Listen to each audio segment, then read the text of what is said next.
Desde siempre, el ser humano ha consumido toda clase de drogas, bien para curarse o por mero placer. Alcohol, cocaína, morfina, pero todas ellas hacen mella en el cerebro. Drogas y cerebro. Cannabis, un desafío para la ciencia. En la actualidad, la biología es capaz de explicar sus efectos en nuestras mentes, y el estudio de las drogas permite a la ciencia una mejor comprensión del funcionamiento del cerebro.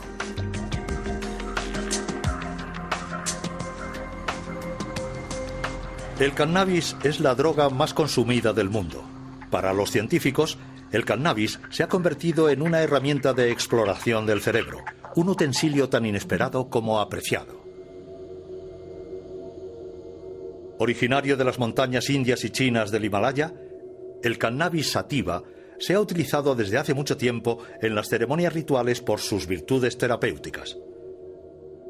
Marruecos es el primer productor mundial con 2.300 toneladas anuales. El cannabis se fuma bajo la forma de hojas secas, llamada marihuana, hierba o grifa, o bien en forma de resina o hachís, y el kif, un polvo del polen que se extrae golpeando la planta, una técnica tradicional en Marruecos.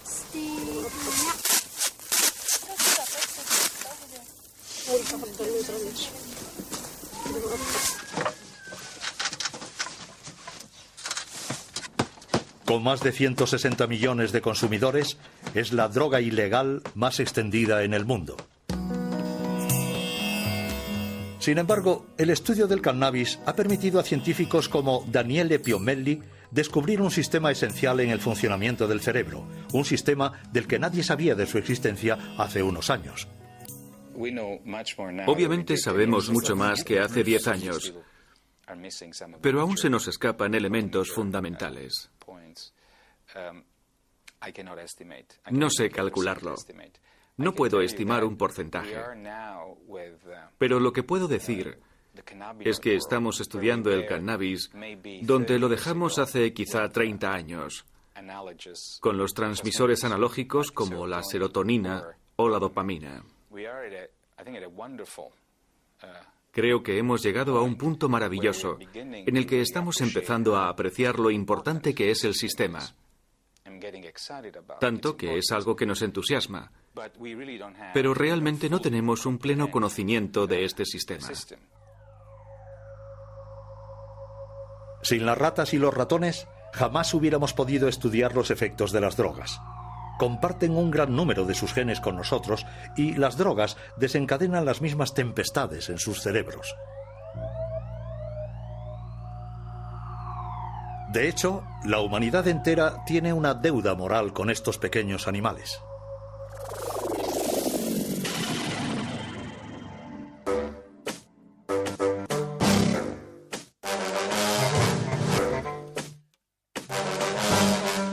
Podemos drogar a las ratas, manipular sus genes e incluso diseccionarlas. Es la triste pero necesaria labor diaria de los laboratorios que comparan el estado de las ratas drogadas o genéticamente modificadas con las ratas controladas o normales.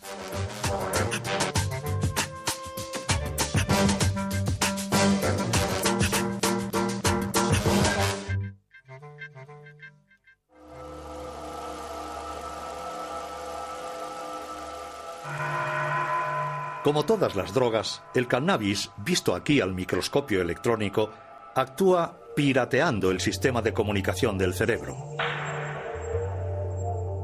Pues nuestro cerebro se pasa la mayor parte del tiempo hablando consigo mismo. Su buen funcionamiento se basa en el diálogo incesante entre nuestros 100 millones de células nerviosas, las neuronas. Para hacer circular la información, las neuronas envían mensajeros químicos denominados neurotransmisores. Bien sea el dolor, el placer o el ritmo en el intercambio de información, los neurotransmisores regulan un equilibrio sutil y complejo, del que depende el conjunto de las funciones de nuestro organismo. Entre cada neurona existe un pequeño espacio en el que reina una intensa actividad. Es aquí, en la sinapsis, donde actúan los neurotransmisores. Para hacer circular la información de una neurona a otra, se dirigen a sus receptores correspondientes. A principios de los años 90, unos investigadores descubrieron que el cannabis se aloja dentro de ciertos receptores. Lo que esto quiere decir es que nuestro cerebro fabrica moléculas que se parecen al cannabis. Estas moléculas y sus receptores forman lo que expertos como Rafael Maldonado denominan el sistema cannabinoide endógeno, así llamado porque se encuentra en el interior de nuestro organismo. Desde la década de los 80 sabíamos que en efecto existen unos receptores específicos. Es decir, nuestro cerebro, nuestro organismo, está preparado para recibir estas moléculas, para recibir los cannabinoides. Nuestro organismo tiene unos receptores, unas proteínas concretas para fijar estos cannabinoides. Su función no es sentir los efectos del hachís o de la marihuana en absoluto. Es porque poseemos también un sistema cannabinoide endógeno. Para tener una idea de la importancia de este sistema cannabinoide endógeno, creo que hay que decir primero que la cantidad de receptores cannabinoides es mucho más importante que la cantidad de receptores para cualquier otro neurotransmisor clásico. Esta cantidad de receptores ha dejado perplejos a los investigadores. En ciertas zonas del cerebro, su número es hasta 12 veces superior al de los receptores de la dopamina.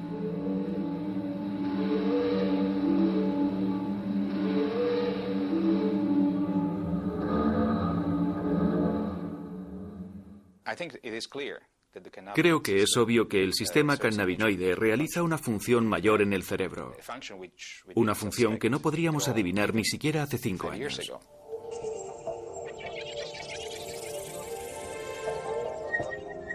Dentro del cerebro, este sistema actúa sobre todo en el cerebelo, que rige la coordinación de los movimientos, en el tronco cerebral, que regula las funciones vitales,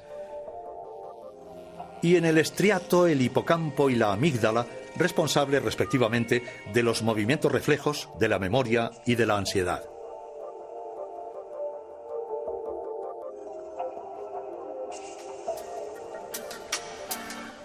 Una vez identificados los receptores, los científicos iniciaron la búsqueda de las moléculas próximas al cannabis producidas por nuestro organismo. Baste decir que se lanzaban a la exploración de una verdadera terra incógnita del cerebro.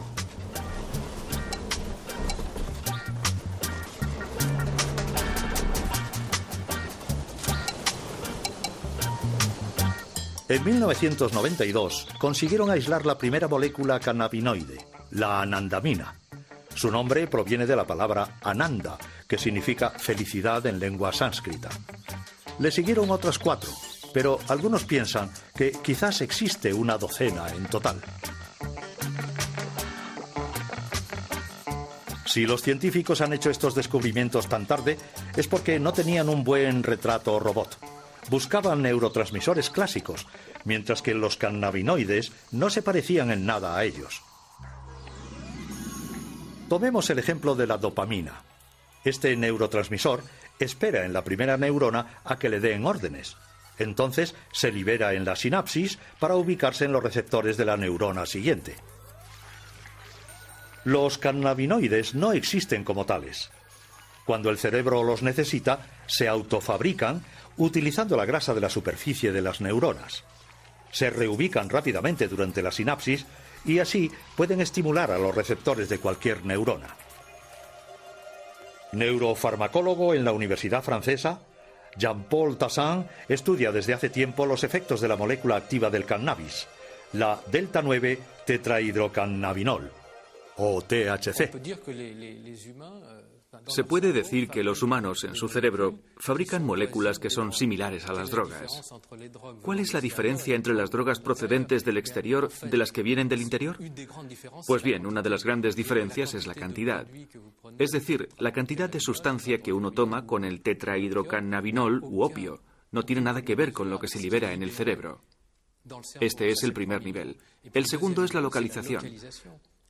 Los productos en cuestión en el cerebro son liberados únicamente en una zona extremadamente precisa a nivel de la sinapsis y a nivel de un área que tiene una dimensión infinitamente pequeña.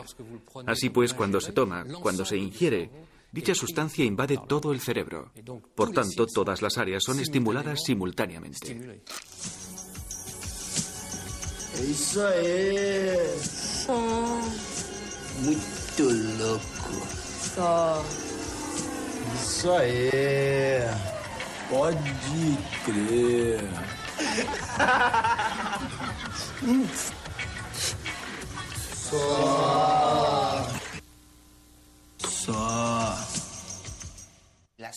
Lo único que va a hacer un porro va a ser inducir una activación del sistema cannabinoide endógeno. Entonces, todas las respuestas que el sistema cannabinoide controle van a ser activadas. Bajo el efecto del cannabis, los fumadores se vuelven eufóricos. Ciertos dolores y angustias se disipan. La sensibilidad a los colores y a los sonidos se acentúa. El recuerdo de acontecimientos recientes es menor. Los movimientos se ralentizan. Se estimula el apetito. Efectos cuya intensidad es menor en comparación a la cocaína o la heroína y que le valen al cannabis el apelativo de droga blanda. No provoca un efecto físico serio, algo muy importante en el cannabis que hace que la gente diga que consumirlo no es tan grave. Lo que sí existe es un efecto psicotrópico, pero para nada dramático. Así que puede haber defensores del cannabis de la misma forma que puede haber detractores del cannabis. Por eso es un debate perfectamente controvertido. Es un tema ideal para no ponerse de acuerdo. Uno puede estar en un lado u otro y prácticamente los dos puntos de vista tienen algo de razón.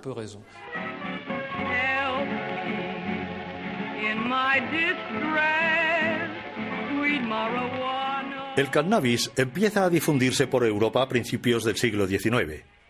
Durante la década de 1850 en París, el Club de los Hachís-Chen reúne principalmente a escritores tales como Théophile Gautier, Charles Baudelaire, Gérard de Nerval o también a pintores como Honoré Daumier y Eugène Delacroix.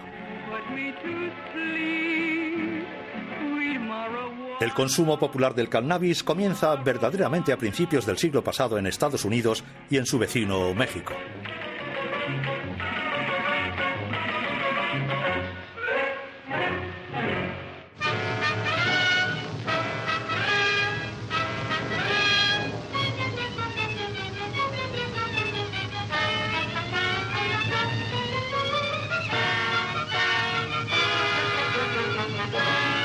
En los años 30, los países occidentales prohíben el cannabis. Las películas propagandísticas ponen en guardia a las familias. La marihuana es calificada como asesina de la juventud. Pero en ambientes musicales, los artistas y poetas de la generación Beat preconizan abiertamente su consumo. Y es con el movimiento hippie en mitad de los años 60 cuando se produce su consumo masivo entre los jóvenes, primero en Estados Unidos y luego en Europa. El cannabis se convierte en la droga del love and peace.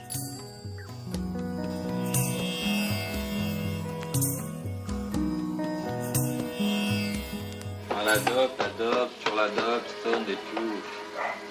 La plupart des trucs me rendent vraiment triste, tu sais. Le pied, la planète, il n'y a plus que ça.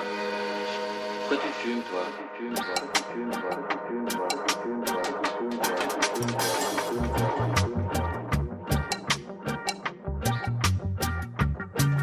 A finales de los años 60, las canciones de Bob Marley y el movimiento Rasta reivindican el uso de la gancha, el nombre jamaicano de la marihuana.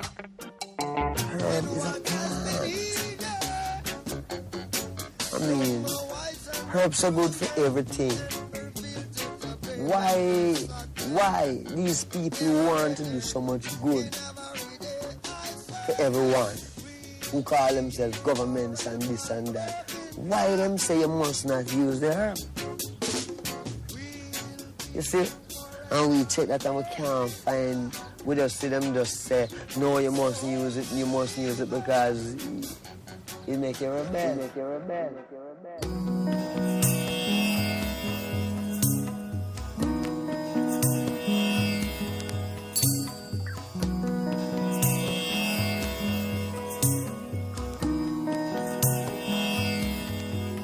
Se estima que el 4% de la población mundial fuma cannabis. Con el fin de conocer mejor este fenómeno, el ministro de Sanidad alemán encargó a Dieter Kleiber entrevistar a unos 1.500 consumidores.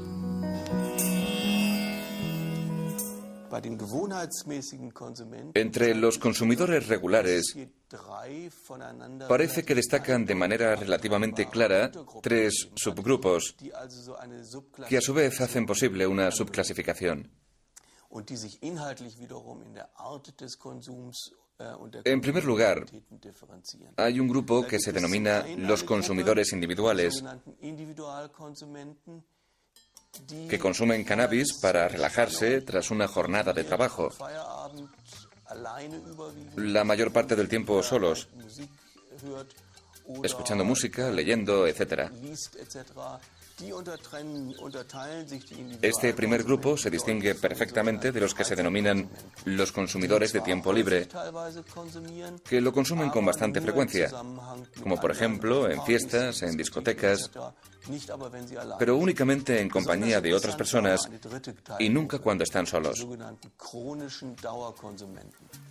Pero el grupo más interesante era el tercero, aquellos llamados consumidores crónicos y de larga duración. Estos no solamente han comenzado a edades muy precoces, sino que también son generalmente más jóvenes, y su tasa de dependencia es la más elevada, en torno a un 28%. En conclusión, pensamos que la dependencia en los consumidores de cannabis puede tomar la forma de una adicción crónica. Sin embargo, si comparamos las cifras, es algo bastante excepcional porque concierne a un 1 o un 2% del conjunto del grupo de consumidores de cannabis, y sobre todo a este grupo, ya vulnerable de por sí, que ha conocido con anterioridad problemas de adaptación, problemas psíquicos.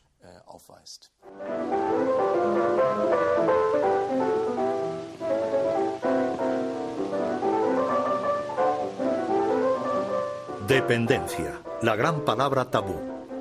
Es decir, el cannabis tiene algo en común con todas las drogas. Provoca en el cerebro un incremento de dopamina, un neurotransmisor implicado en la sensación de placer.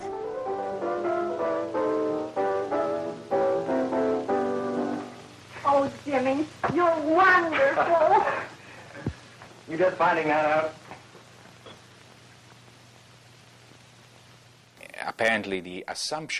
Aparentemente, el consumo de drogas cannabinoides estimula la emisión de dopamina, la secreción de células de dopamina. Las terminaciones que acaban en el núcleo accumbens provocan una liberación de dopamina. Esto es importante porque el núcleo accumbens es una región del cerebro que participa en la canalización de nuestro deseo de comer o de consumo de drogas. La estimulación de la dopamina en esa área, la activación de los receptores de la dopamina en esa área sería la causa de la apetencia de droga.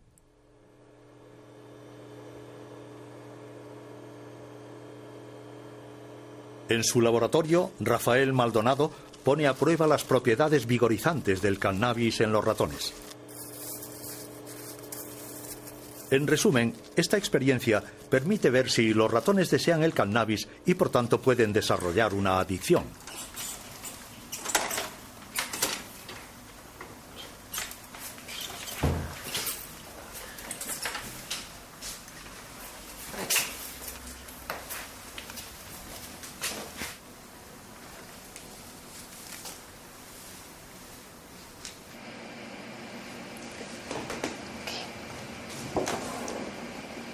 Este es el paradigma de condicionamiento de plaza, donde tenemos un compartimento que el primer día, en la fase del pretest, pueden explorar libremente los dos compartimentos. Entonces, es para ver que no hay una preferencia inicial por ninguno de los dos compartimentos. Entonces, a partir de ahí empiezan las fases de condicionamiento, donde se asigna un compartimento a la droga y el otro compartimento al salino, que no es ni reforzante ni aversivo. Entonces, si la droga ha sido reforzante el día del test, los ratones pasarán más tiempo en el compartimento asociado a la droga. Si ha sido aversivo, pasarán más tiempo en el compartimento no asociado a la droga. Y cuando se les inyecta cannabis, los ratones pasan más tiempo en el compartimento negro, síntoma de que les gusta. Pero para medir el grado de dependencia en los humanos, médicos e investigadores echan mano del manual de referencia para diagnosticar los problemas mentales, el DSM-4. Este sistema, el DSM-4, permite definir los criterios para afirmar que una persona tiene un cuadro de ansiedad, un cuadro depresivo, de esquizofrenia o una adicción. Se trata de criterios. Si se utiliza de forma bastante estricta este sistema, podremos decir que sí, que el cannabis entra dentro de los criterios para inducir a una dependencia. Pero si analizamos el cannabis desde el punto de vista de la dependencia física, la cosa está clara. No, el cannabis, el consumo humano del cannabis, no induce a una dependencia física en el sentido de que abandonar su consumo arrastre problemas físicos o psíquicos importantes.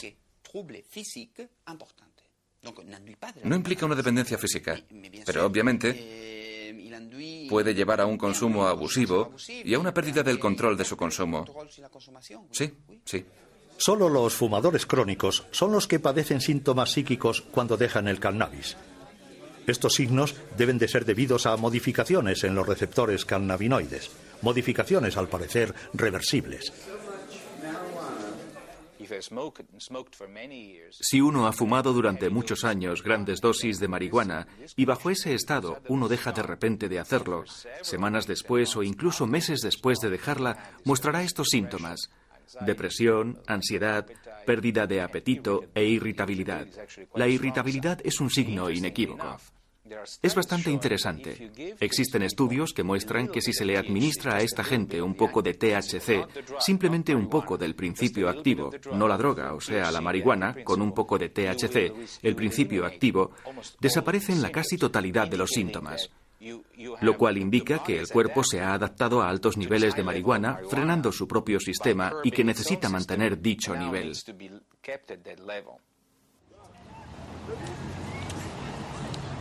Un número creciente de fumadores con problemas solicita ayuda médica.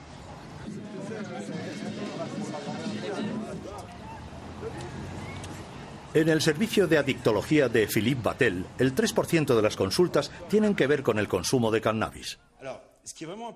Lo que es verdaderamente importante con el cannabis es llegar a hacer un diagnóstico de la adicción de manera muy precisa.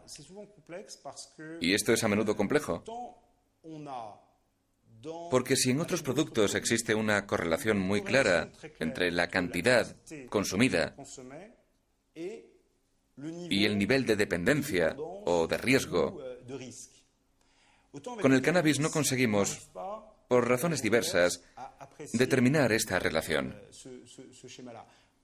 Por motivos elementales, es muy raro que los sujetos sepan exactamente qué tipo de sustancia están consumiendo, aun teniendo un suministrador fijo. La cantidad de THC en estas sustancias es extremadamente variable. Smoke, Mary? Thanks. Are you sure Jimmy will be back soon? Sure, any minute.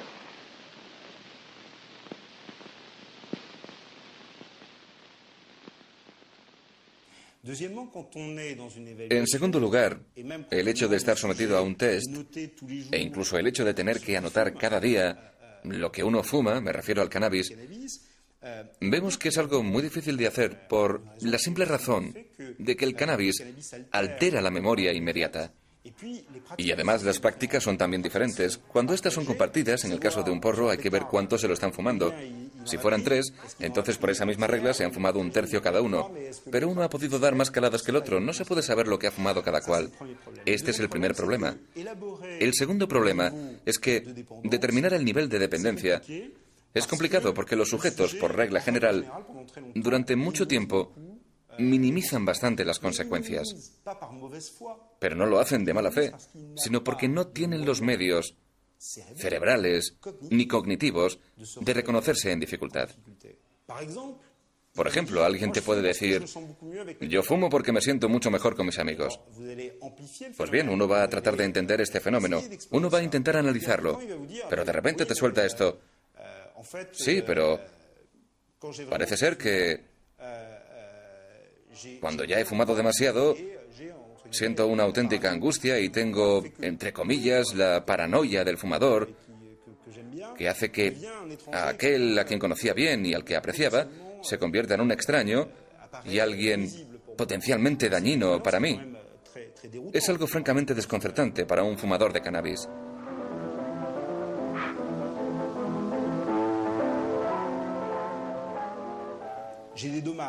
Soy consciente, dicen, de los problemas relacionados con el consumo de esta sustancia.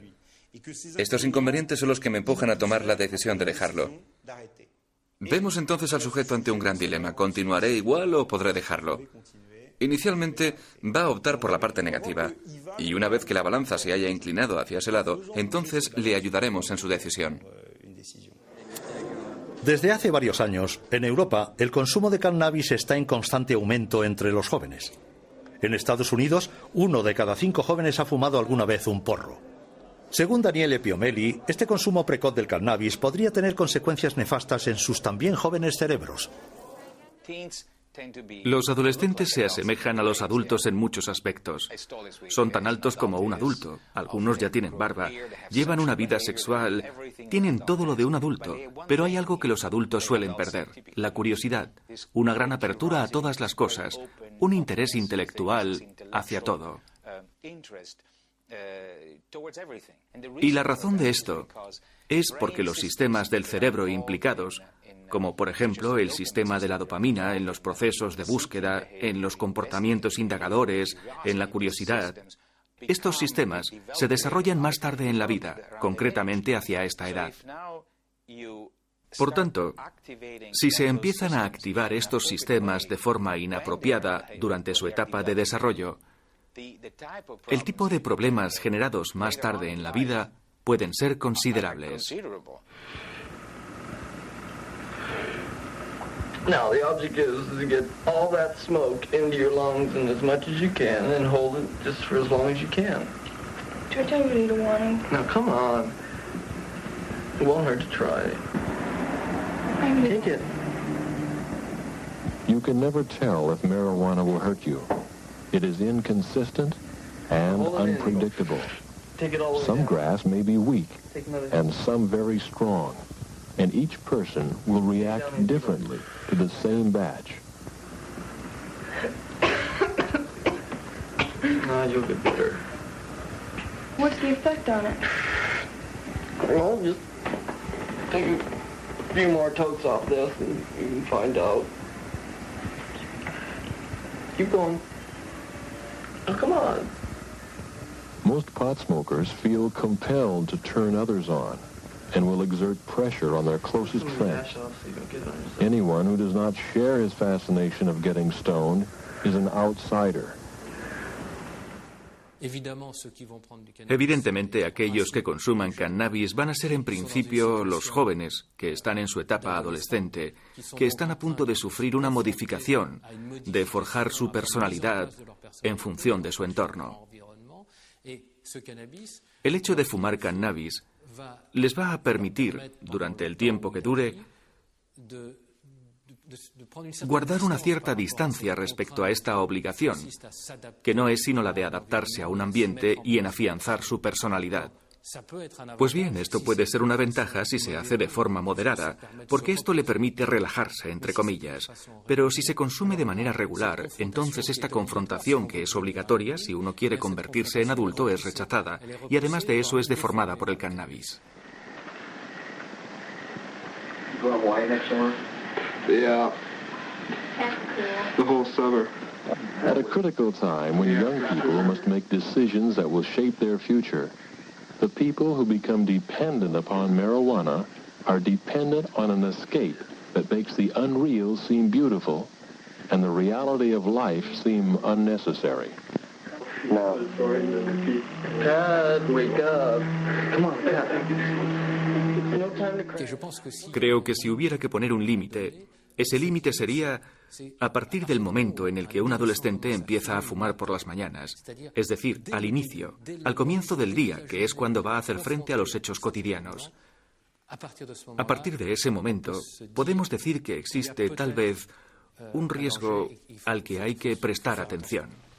Failing this, the next tragedy may be that of your daughter, or your son, or yours, or yours, or yours.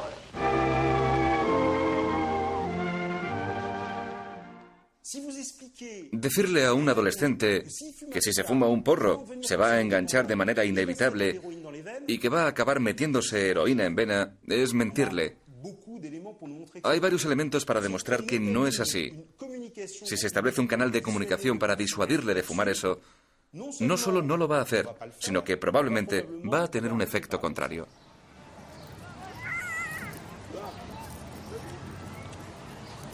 A altas dosis, el cannabis puede provocar una dependencia psicológica, pero no una dependencia física. Entonces, ¿cómo prevenir del consumo de una droga cuyos efectos no son, según los científicos, nada graves? Yo quiero que se pongan medios contra el cannabis y es necesario hacerlo, pero hay que hacerlo, uno, con prudencia y dos, teniendo en cuenta el hecho de que el 50% de los adolescentes lo consumen. No hay un 50% de adolescentes que tienen un gran problema con el cannabis. Eso no es cierto. Y si nos lo quieren hacer creer, puede ser muy peligroso, pues jamás se conseguirían, en una esfera pública, mensajes de prevención efectivos. Por nada del mundo hay que mentirle al individuo, al sujeto al cual va dirigido, exponiendo datos científicos que sean falsos.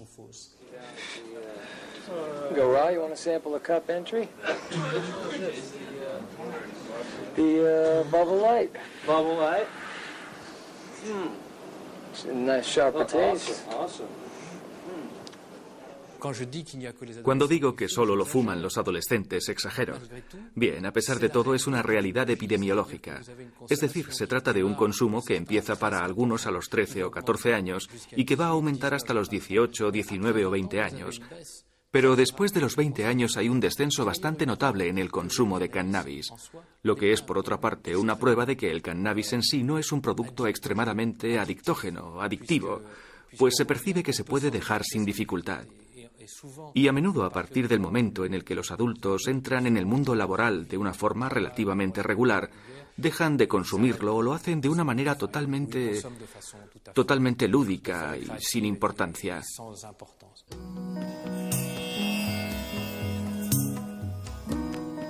En la mayor parte de los países está prohibido el consumo y el cultivo del cannabis. Los más permisivos sancionan solamente su cultivo.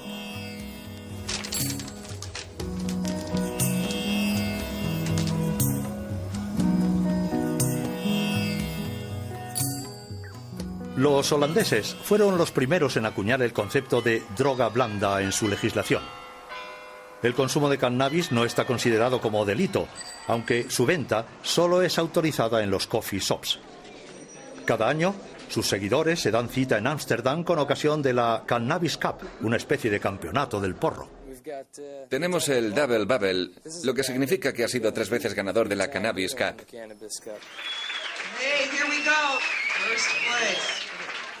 Este es de gran calidad. Se le llama primera cosecha. Es como el vino, un hachís con solera.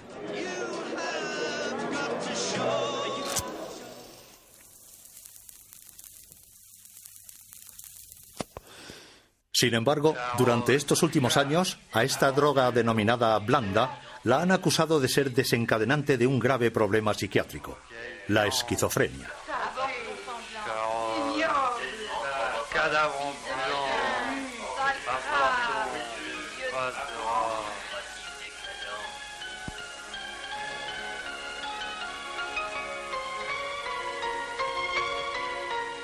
Esta enfermedad se hace patente justamente al final de la adolescencia o al inicio de la edad adulta. Se traduce en una pérdida de contacto con la realidad, una desintegración de la personalidad o alucinaciones. Cuando vemos a individuos que tienen un cuadro esquizofrénico y una adicción al cannabis, al retomar cronológicamente su historial, nos damos cuenta de que, incluso antes del cannabis, existían ya pequeños elementos que eran signos precoces, en los cuales los psiquiatras han aprendido a reconocer problemas de índole psicótica en la evolución del sujeto.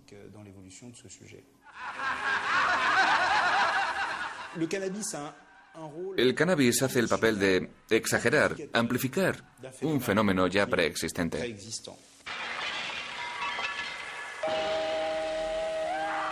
Parece que se ha descubierto al revés el problema de la esquizofrenia y del cannabis. En efecto, los esquizofrénicos son particularmente predispuestos a la toxicomanía. Además de sus problemas de alcohol y tabaco, muchos consumen cannabis. Sí, los esquizofrénicos consumen mucho cannabis por razones que, por otra parte, han sido bien estudiadas y que son el hecho de que eso les permite encontrar una sensación, si no de euforia, al menos de placer. Sabemos que uno de los síntomas deficitarios de la esquizofrenia es la pérdida de esta capacidad de sentir el placer. El cannabis les permite conseguirlo farmacológicamente. Y además del hecho de tener que buscar el producto, que es, como todos saben, ilícito, y para el cual hace falta un proveedor que le suministre, también existe una sociabilidad. En el caso de los esquizofrénicos, el aislamiento es uno de los síntomas deficitarios de la enfermedad. Por tanto, de una manera evidentemente demasiado esquemática, podemos deducir que el consumo de cannabis por parte de un esquizofrénico tiene unos efectos benéficos que luchan contra su propia enfermedad. Los esquizofrénicos hacen en cierto sentido un uso terapéutico del cannabis. Nos encontramos ante una dificultad mayúscula cuando abordamos la cuestión de esta droga. Ilegal en la mayor parte de los países, el cannabis posee unas propiedades terapéuticas bien conocidas.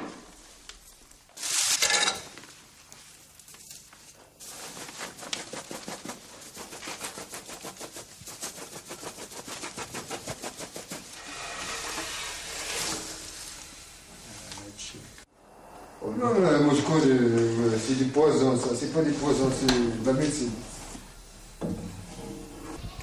Voilà, ça va.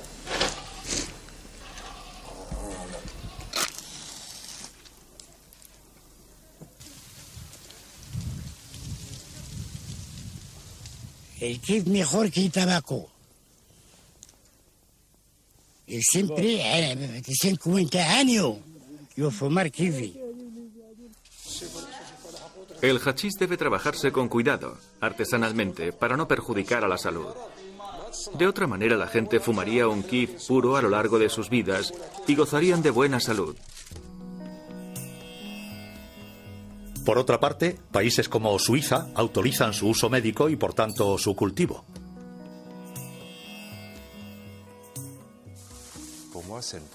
Para mí es una primicia, en el sentido de que los médicos suizos empiezan a recetar cáñamo a sus pacientes. Esto es un extractor de polen.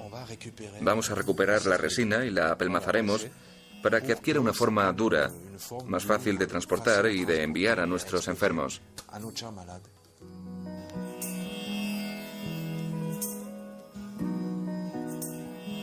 Una clínica en Berna trata a enfermos de esclerosis múltiple con unas cápsulas compuestas de cannabis.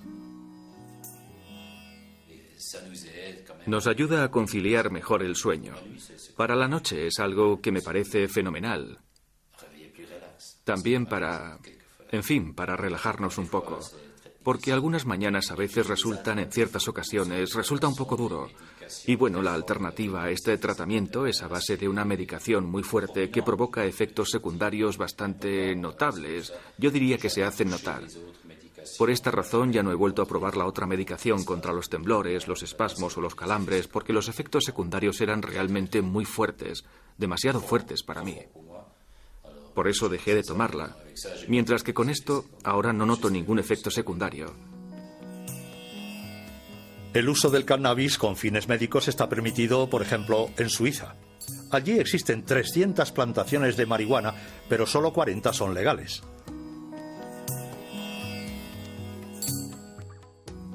Gran parte de la producción, de hecho, está destinada a su uso ilegal y a la exportación.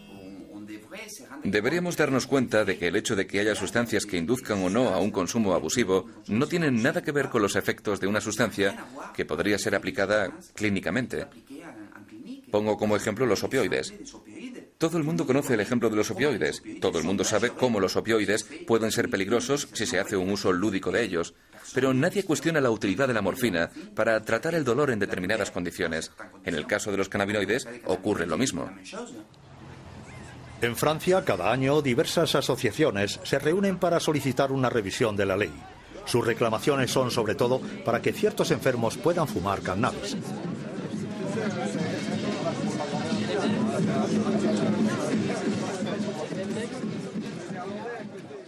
Estoy bajo triterapia. Tiene unos efectos secundarios que son difíciles de soportar. Me he dado cuenta de que el uso del cannabis me permitiría atenuar esos efectos secundarios. No concibo que alguien me impida hacerlo. Los mensajes de la sanidad pública deben ser prudentes y bien adaptados. Si tienes un paciente que padece un cáncer terminal y necesita marihuana, creo que sería poco ético impedir a ese paciente que la consuma por razones políticas. En Canadá, Australia y Europa, los enfermos de SIDA o de cáncer han conseguido cambiar la ley y han obtenido el derecho a fumar porros con el fin de aliviar sus dolores y sus náuseas. La marihuana es una droga. Produce unos efectos que uno no puede pedir a la gente que los tolere en la vida diaria. Uno no querría un analgésico que al tomarlo cada día provocara pérdida de memoria. Esa persona sería un desastre en su trabajo. O que estuviera eufórico todo el tiempo sería un problema para sus compañeros de trabajo. Bom, seu Alfredo, Ana Elisa, queria aproveitar momento para pedir em casamento a mão da... Ai. Natália. A maconha mata de vergonha. No vamos a discutir si es peligroso o no el consumo lúdico del cannabis. Ese no es el asunto. Lo importante es que el sistema cannabinoide endógeno es un área ideal para investigar nuevos medicamentos. Creo que el dolor es una de las áreas en las cuales la investigación cannabinoide podría tener más impacto. El problema es conseguir un analgésico a partir de los endocannabinoides, de la biología cannabinoide, que no produzca efectos secundarios, que no produzca euforia, los problemas de desorientación de la memoria que produce el THC.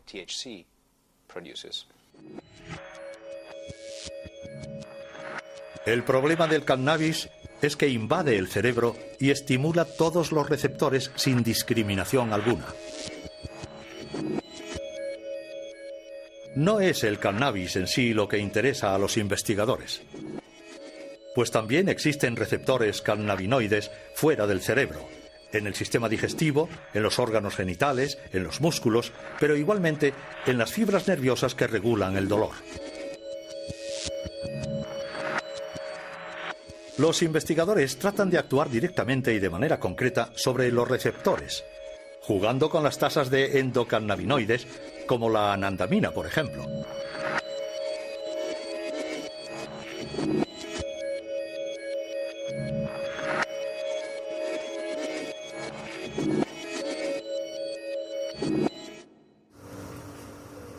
Daniele Piomelli ha desarrollado un medicamento antidolor que actúa sobre los receptores a nivel local.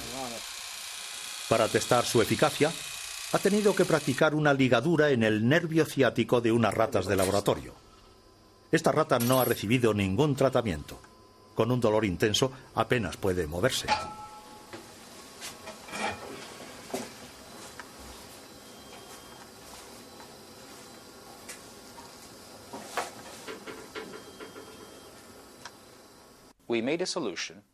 Hemos elaborado una solución y la hemos aplicado en el área, como un gel o una crema que se le aplica a la gente que sufre de ciática o artritis. Lo asombroso del resultado es que los animales que han recibido tratamiento con la droga cannabinoide mostraban una conducta que indicaba una completa o casi completa desaparición de la respuesta al dolor. La rata tratada se comporta como si gozara de una perfecta salud.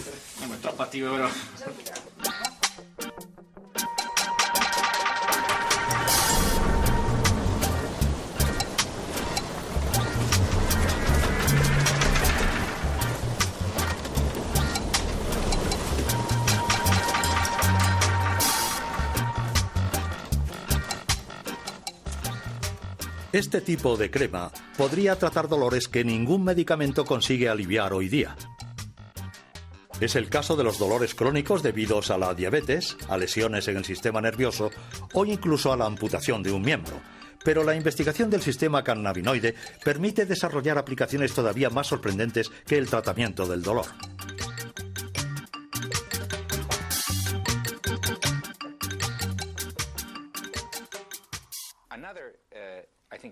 Creo que otra condición que podría ser controlada, que podría ser tratada con cannabinoides, es la ansiedad, la depresión. Experiencias con animales muestran que si se bloquea la desactivación de la anandamina, el camino que lleva a la destrucción de la anandamina, si se bloquea el acceso y se incrementan los niveles de anandamina, en lugar de tener los mismos efectos que provocan la activación de los receptores cannabinoides, tendremos solo unos efectos muy selectivos que incluyen un importante efecto antiansiedad en los animales. Una vez que la anandamina ha cumplido su misión en la sinapsis, retorna a la neurona. Luego es eliminada por otras moléculas. Si un medicamento impidiera esta destrucción, la anandamina podría actuar mucho más tiempo.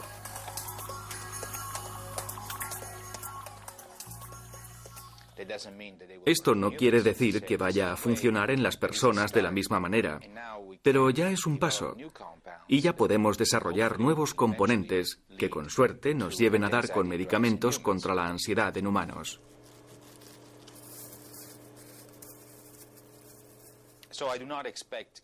No creo que la creación de ansiolíticos o antidepresivos basados en el sistema cannabinoide sea tarea fácil, ni que sea posible entre los próximos 2 y 5 años.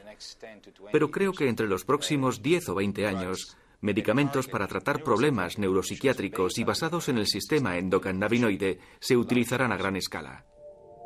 Más asombroso aún, se está descubriendo en la actualidad que ciertas enfermedades serían debidas a alteraciones en el sistema cannabinoide.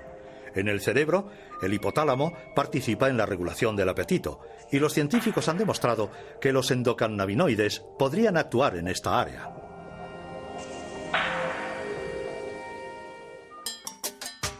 Esta propiedad puede servir para combatir la obesidad. Una compañía farmacéutica está a punto de sacar al mercado un nuevo tratamiento contra la obesidad inspirado en la ciencia del cannabis.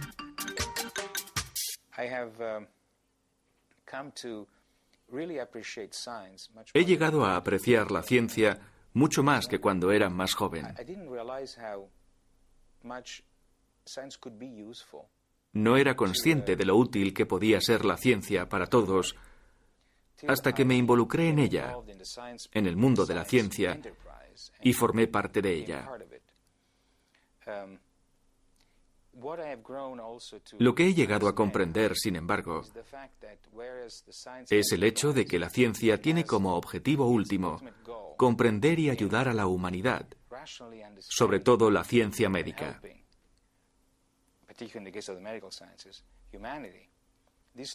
Estos conocimientos deben ser transmitidos al gran público, deben hacerse comunes, porque si no fuera así, no existiría la conciencia política, pues sin conciencia política, todos los descubrimientos realizados en los laboratorios no serían transformados en decisiones de salud pública, decisiones a fin de cuentas importantes. Durante largo tiempo, tergiversado por argumentos puramente políticos, el debate acerca del cannabis no puede prescindir de los datos científicos. El trabajo de los laboratorios, aún poco conocido para el gran público, podría modificar profundamente nuestros prejuicios contra el cannabis. Los científicos realizan progresos espectaculares en la comprensión de los efectos del cannabis. Y el hecho de poder descifrar nuestra mecánica cerebral abre unas perspectivas inéditas en los tratamientos médicos futuros. Se ha iniciado una auténtica revolución biológica para los investigadores.